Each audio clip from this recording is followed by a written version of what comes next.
sumala pa sa Biblia, dayon iyang gibuhat ang tao sumala pa sa balaan nga kasulatan.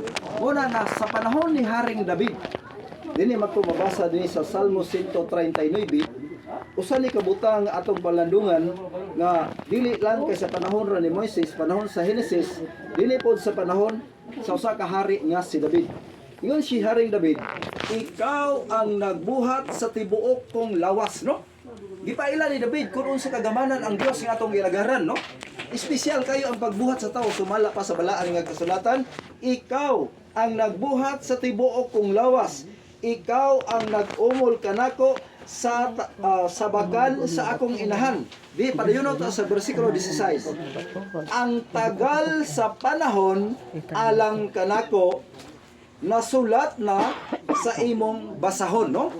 Giangko ni David nga kitang mga tao sumala pa sa Biblia doon na ay tagal nga panahon sa atong pagkinabuhi nining kalibutan na, no? Amen. Basahon na to unsa ka di ang gisulti ni Haring David. Dinita sa unang Kronikas kapitulo 29 bersikulo 15 ngon sa diri, mga dumuluong lamang kami sa imong atubangan sama sa among katigulangan.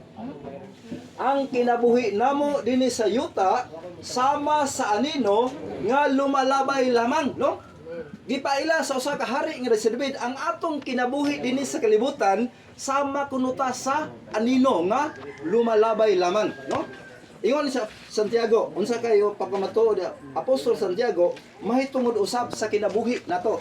Ingon diri sa Santiago kapitulo 4 bersikulo 14, sama kamo sa gabon nga magapakita sa magkadiyot og unya mahanaw. Nakita nato ng aso o gabon, no? Sa may nana, no? Naglungag ta, no?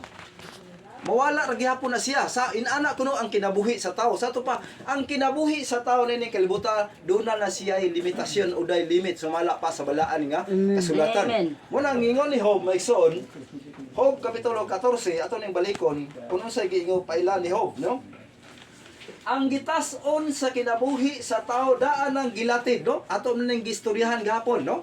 Kung magbalay ka na ay mga ugbok diha latid, no? Unsay sukod sa imong balay diha ra kuno kataman, no? Ingon ang pulong sa Dios, bisan ang gidaghanon sa iyang mga bulan, gitakda mo ang gitas-on niini o Dios o dili na gayod mausab, no?